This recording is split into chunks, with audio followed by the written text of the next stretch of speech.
Assalamualaikum warahmatullahi wabarakatuh. Selamat sore Sri Salihah. Bagaimana kabarnya sore hari ini? Masih semangat ya puasanya?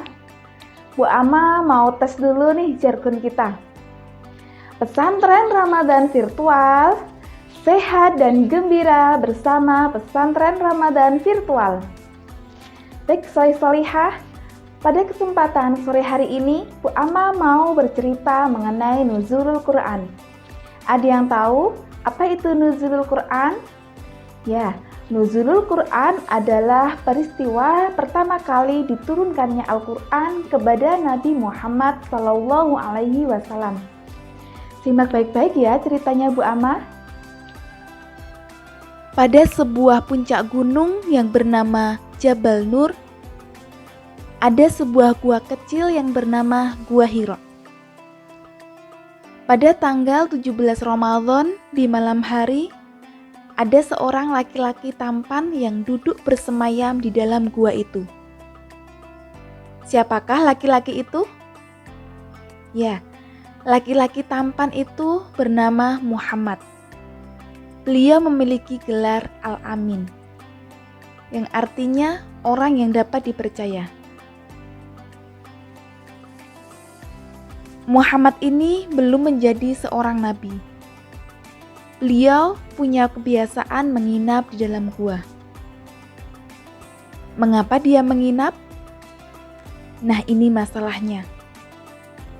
Hatinya sangat prihatin. Beliau sedih melihat tetangganya yang jahat. Bagaimana nggak jahat? Hobi mereka berperang, melepas panah, melempar tombak, bahkan membunuh orang-orang yang mereka tidak sukai. Suku antar suku bertarung.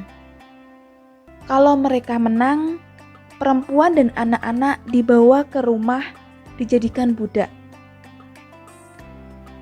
Kalau dia suka, dibawa ke rumah dipekerjakan. Dan yang tidak disukai, maka dijual. Ini adalah kekejaman dan kebodohan orang Quraisy pada zaman dahulu.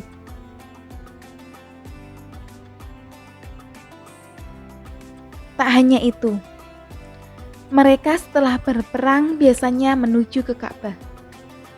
Rupanya, bukannya untuk tawaf atau yang lainnya, mereka justru menyembah patung-patung yang ada di sekitar Ka'bah. Patung buatan mereka sendiri. Ada yang terbuat dari batu, kayu, makanan, bahkan barang bekas. Lalu mereka buat patung dan mereka sembah sendiri. Inilah zaman kebodohan, zaman jahiliyah. Orang tidak menggunakan hati, akal pun tidak. Inilah yang membuat Nabi Muhammad SAW sedih.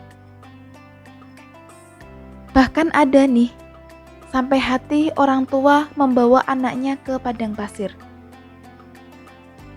Lalu dibuatkan kubur, ditanam hidup-hidup karena bayi ini perempuan.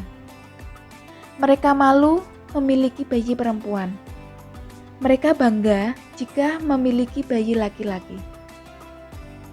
Padahal yang paling mulia itu bukan laki-laki atau perempuannya, tetapi ketakwaannya kepada Allah Subhanahu wa Ta'ala. Solih solihah yang Bu Guru cintai, malam itu Nabi Muhammad SAW sedang tertunduk membaca kalimat-kalimat mulia untuk memuji Allah Subhanahu wa Ta'ala. Hatinya yang susah itu ia obati dengan mendekatkan diri kepada Allah. Tanpa disangka, lelaki gagah itu dikejutkan dengan datangnya seorang tamu yang meluncur dari langit. Dia adalah malaikat Jibril yang mewujudkan diri menjadi seorang laki-laki yang gagah dan berbadan bersih. Tetapi meskipun tampan dan berbadan bersih, karena datangnya tiba-tiba, Nabi takut juga. Ini pertama kali jumpa, Nabi takut. Apalagi Bu Guru, Coba kamu, ada orang yang datang, tiba-tiba tertawa atau menakutimu. Apa yang terjadi? Pasti kamu lari juga ya karena ketakutan. Nabi kaget. Tiba-tiba makhluk ini menjadikan Nabi semakin kaget. Karena makhluk itu mendekat. Kemudian mengucapkan beberapa kata, "Iqra, bacalah." Nabi yang masih ketakutan dan bingung mengucapkan, "Aku tidak bisa membaca," sahut Nabi. Bukannya ia berhenti atau kapok, dia malah semakin mendekat. "Iqra, bacalah." Ulangnya. "Aku tidak bisa membaca," jawab Nabi. Keringat dingin menetes karena takut. Jantung berdegup keras. Nabi Muhammad pun mundur hingga punggungnya menempel pada dinding gua yang kecil itu. Bukannya pergi, malaikat Jibril malah mendekat dan memeluk erat Nabi Muhammad sembari membaca surah Al-Alaq ayat 1-5. Nabi Muhammad pun dituntun untuk membacanya. Apa bunyinya? "Iqra bismi rabbikal ladzi khalaq. Khalaqal insana min 'alaq. Iqra wa rabbukal akram. Alladzi 'allama bil qalam. 'Allamal insana ma lam ya'lam." Nabi Muhammad dalam pelukan Jibril menirukan ayat demi ayat sehingga ia hafal. Saat dilepaskan, badannya pun lemas tapi lega rasanya. Jibril pun menghilang. "Assalamualaikum." Dia pun meninggalkan Nabi Muhammad SAW. Nabi Muhammad yang tampan dan gagah tadi tampak seperti orang yang sangat ketakutan. Ia turuni Gua Hira. Lalu ia turun dari Jabal Nur menuju ke kota Mekah. Padahal Jabal Nur itu ya kalau kita panjat 2 jam lamanya.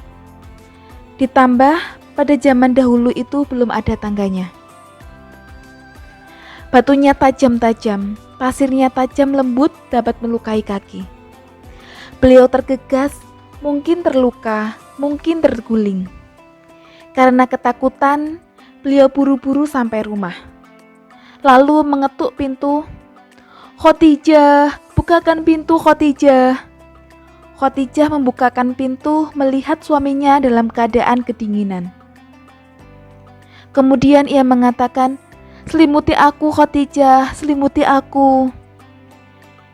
Dipapalah Nabi Muhammad dibaringkan di pembaringan, diselimuti dengan selimut yang tebal. Lalu dengan sabar, dengan kasih sayang, Khadijah mendengarkan cerita apa yang terjadi, apa yang membuat Nabi ketakutan. Setelah mendengarkan kisahnya dan Nabi sudah tidur, buru-buru ia keluar rumah menemui pamannya, seorang pendeta Nasrani. "Paman, peristiwa aneh telah datang kepada suamiku." "Apa Khadijah? Coba ceritakan padaku." "Tadi suamiku buru-buru pulang. Terus dia mengetuk pintu lalu minta diselimuti karena kedinginan. Aku lihat dia pucat sekali, Paman. Aku tanya apa yang telah terjadi." "Terus apa yang dia katakan?" "Ketika di Gua Hira mendadak ada makhluk asing yang mengajarkan beberapa kalimat." "Kalimat apa itu?"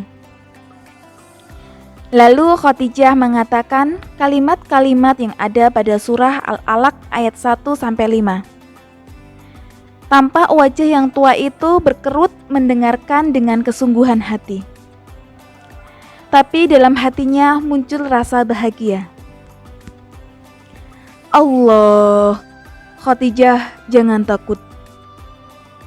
Itu adalah Jibril yang pernah datang pada Musa di Tur Sina waktu itu." "Khadijah, tahukah dirimu malam ini seorang laki-laki Quraisy bernama Muhammad, sang penyambung silaturahim ini, diangkat Allah menjadi seorang nabi. Selamat atasmu Khadijah. Dampingilah ia dalam perjuangan. Andai saja badanku masih kuat. Kenapa Paman? Kenapa Paman bilang begitu? Andai saja badanku masih kuat, akan kubela suamimu dengan sungguh-sungguh. Saat suamimu diserang, saat suamimu diusir oleh orang-orang Quraisy di sini. Jadi, suamiku akan banyak musuhnya. Itulah tabiat dakwah, di mana Rasul menyampaikan kebenarannya, maka umat yang buta hatinya akan menyerang, bahkan mengusirnya. Bawalah suamimu ke sini. Besok akan kuberi penjelasan kepada suamimu. Baik Paman, akan kuajak suamiku ke sini menemuimu. Malam itu Nabi Muhammad diangkat menjadi seorang nabi. Nabi Muhammad diangkat sebagai nabi dengan turunnya wahyu bernama Al-Quran pada 17 Ramadan. Solih-solihah, Al-Quran ini akan menemani kita saat kita ada di alam kubur, di padang mahsyar dan di akhirat sebagai kawan pembela atas izin Allah. Kelak di surga, siapa yang banyak membaca Al-Quran, Allah akan berikan mahkota cahaya.